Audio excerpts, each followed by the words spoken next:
Good afternoon, students. So we are back with another video from your statistics for economics. So in this video we are going to start with the chapter 2 of our statistics. Okay, so the chapter name is collection of data. So first we will understand what is data. Okay, so statistics means data or quantitative information capable of some meaningful conclusion. So in other words, in data, we include the that information which is capable of numerical expression. So data is a collection of numerical facts and figures. Okay. So in statistics, there are two sources of data. One is primary source and another is the secondary source. So what is primary source? So suppose you want to know about the quality of life of the people in your town. So you may like to ascertain the quality of life in terms of per capita expenditure of different household in your town. So how much how much is the expenditure, per capita expenditure. So you decided to collect the basic data yourself through statistical survey, of course with the help of the investigator or field workers. So while doing this exercise you are relying on the primary source of data. Okay, so thus primary source of data implies collection of data from its source of origin. Okay, so if data is collected from its source of origin, then this type of this source is called primary source. Okay, so this primary source offer us the first hand quantitative information relating to our statistical study. So it is a first hand information. Okay, information it will provide. So second source is suppose if you have to define, then primary source of data implies collection of data from its source of origin. It offers you first hand quantitative information relating to your statistical study.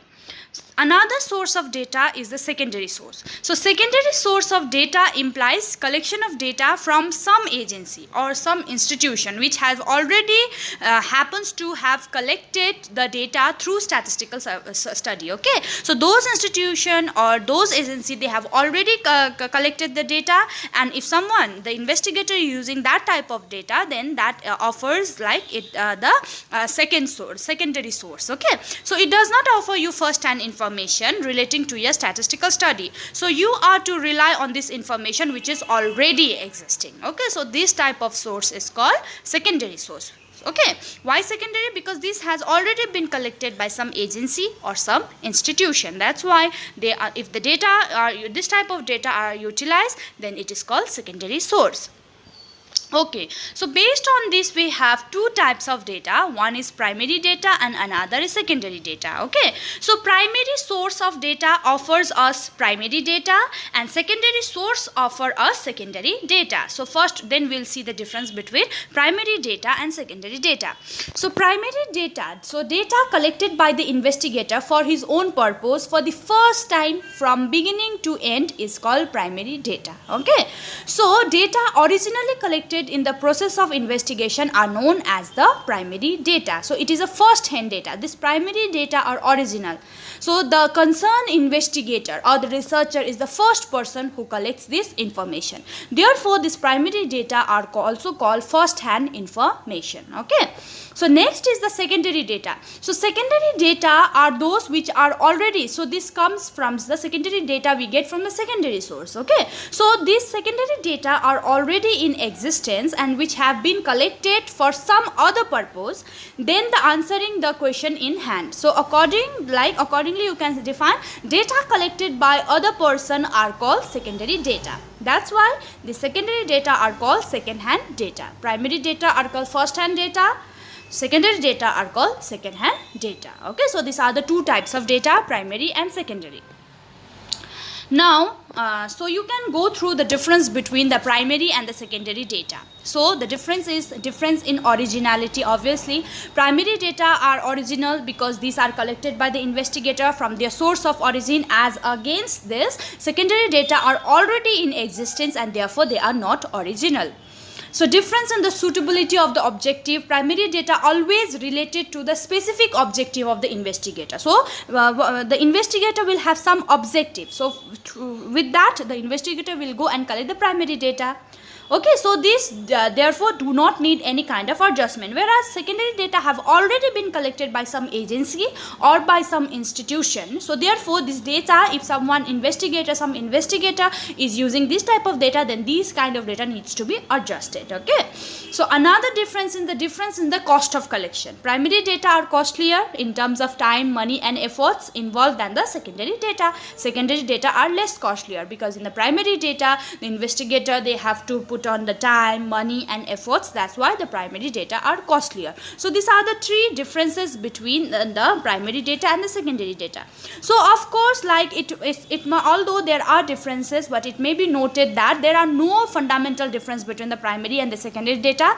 Data are data, isn't it? Numerical information are the numerical information, whether primary or just secondary. So these are classified as the primary and the secondary just on the basis of their collection, but the data remains the same. Okay, so there is no such fundamental difference. Okay, so because data are just classified on the basis of the collection, that is the first hand or the second hand collection. Okay, so the distinction between primary and secondary data is of 1 degree. Data which are primary in hands of one party may be secondary in hands of the another party. Okay, so there is no such fundamental difference. It is just because of the modes of collection, then we are classifying classifying data as primary and the secondary. Okay, so after discussing this,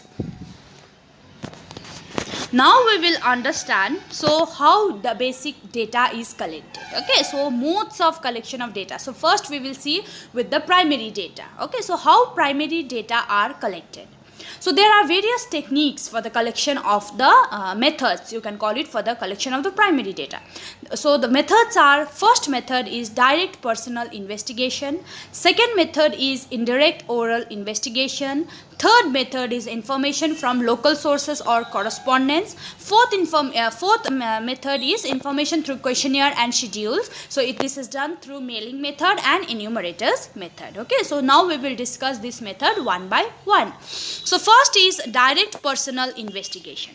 So the direct personal investigation is the method by which data are personally collected by the investigator from the informants. Informants are those who are providing the information. So in other words, the investigator establishes the direct relation with the person from whom the investigator wants the information. Okay, so the success of this method depends. However, requires that the investigator who is collecting the information should be very diligent, they should be efficient and impartial, and they should be very much tolerant. Okay, so there in this method, what happens is the investigator directly, they will build up the relationship with the informants, and they will took the information directly from the informants. That's why it is called direct personal investigation. Okay, so you can go through the merits and the demerits of this method. Okay, so next is the indirect oral investigation. So indirect oral investigation is a method by which information is obtained not from the person regarding whom the information is needed.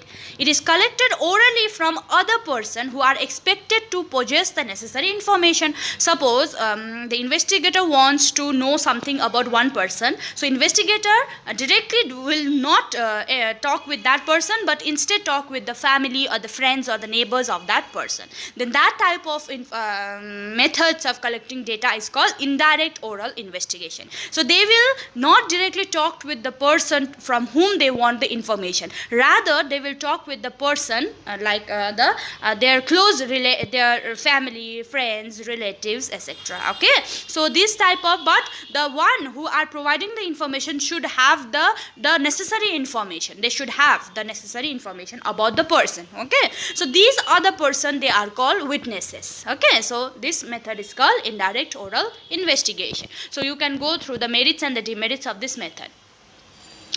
After that, another method is information from local sources or correspondent. So under this method, the investigator appoints local person or correspondent at different places. They collect the correspondence, and the local person, they will collect the information in their own way and furnish the same to the investigator. So in this case, due to some reason, the investigator might not go to the field and collect the data. So what happens is the investigator will keep some person or the correspondence. So who will collect the information in their own way, and they will just furnish that information or the data to the investigator. So that this method is called information from local sources or correspondence. Okay, so here also you can go through the merits and the demerits of this method. So another is the information through questionnaire and schedule.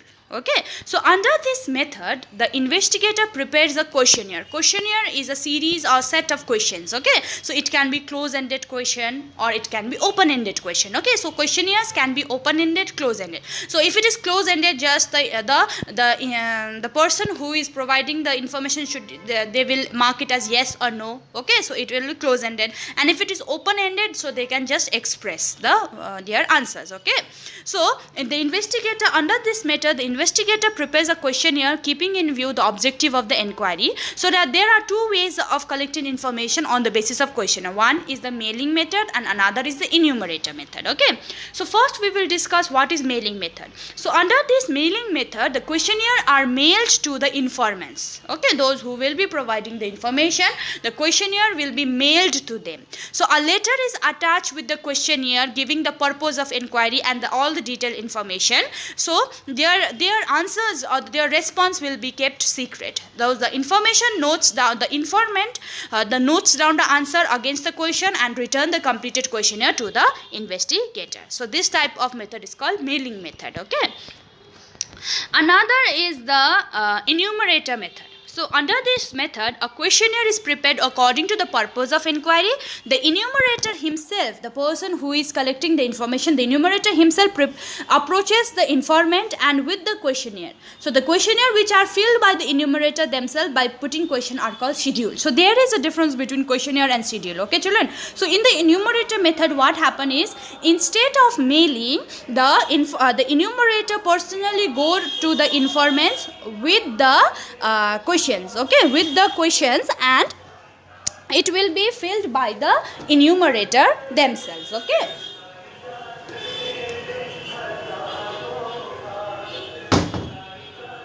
okay, so it will be filled up by the enumerator themselves. So the basic difference between questionnaire and schedule is, questionnaires, okay, the questionnaires are filled by the informants themselves. Those who will be providing information, they themselves will fill up the questionnaire, but the schedule are being filled up by the enumerator, the person who is collecting the information. If they themselves collects the information from the informants, then that is noted down. Okay, the response, if they note it down, then that is called schedule. The only differences, okay, only difference between the questionnaire and schedule is that. So in the enumerator method, the questionnaire is being prepared according to the purpose of inquiry. The enumerator himself approach the informant with the questionnaire. So the questionnaire which are filled by the enumerator themselves by putting questions are called schedule. Okay, so this is the enumerator method. Then who are these enumerators? Then enumerator are those person who help the investigator in collecting the data. Okay, so these are the enumerator. Okay, so you can go through the merits and the demerits of this method. Okay, so another difference between the questionnaire and the schedule. So the set of question in questionnaire and schedule are similar. The only difference that lies between the two is, in questionnaire, the entire information is recorded by the informants themselves. But in case of schedule, on the other hand, the information as supplied by the informants is recorded by the enumerator. So that is only the difference between the questionnaire and schedule. Okay. So next you can go through, you can discuss, you can just go through this qualities of a good questionnaire. A good questionnaire should have the following qualities. So limited number of questions should be there, simplicity should be there, the questionnaire should not be complicated, proper order of the question, no undesirable question should not be asked, non-controversial, the controversial question should not be asked, calculation type of question should not be asked, pre-testing pilot survey, some question be asked from the informants on trial basis. If the answers involve some difficulty, this can be reframed accordingly. Instruction should be given properly. Cross verification should be done. Request of return. So the the informant should request to be made to the respondent, whoever is responding, that they should, after completing the questionnaire, they should return the questionnaire to the enumerator. Okay, so these are the qualities of the good questionnaire. Next we are going to show you, here is a example of question here, so you can go through this. Okay, another is the, now we are going to see about the secondary data. Okay, collection of secondary data. So there are two main sources of secondary data. One is the published source and another is the unpublished source. Okay, so there are two sources of secondary data, published, unpublished. So first we will discuss published source. So some of the published source of secondary data are government publications. Okay, so the Ministry of the Central and the State government in India, they publishes a variety of statistics as their routine activity. So these are published by the government, data are fairly reliable. Okay, so some of the government publications are Annual Survey of Industries, Labor Reports on Currency and Banking, Labor Gazette, Reserve Bank of India Bulletin. So these are being published by the central government or the state government. So it is the government publication. Another is the semi-government publication. Semi-government bodies such as municipalities, metropolitan councils, they also publish data relating to education, health and death, birth and death. Okay, so these are fairly reliable and these are useful. So these are the publication of the semi-government. Reports of committees and the commissions. So various commissions are there appointed by the government. They also furnishes a lot of statistical information in their report. So Finance Commission, Monopolies Commission, Planning Commission. Okay, so these are the reports of committees and the commission. Next is the publication of trade associations. Some of the big trade association, for example, Sugar Mills of India, isn't it? So they also publish the data information regarding the sugar mills in India. So these are the publication of the trade association.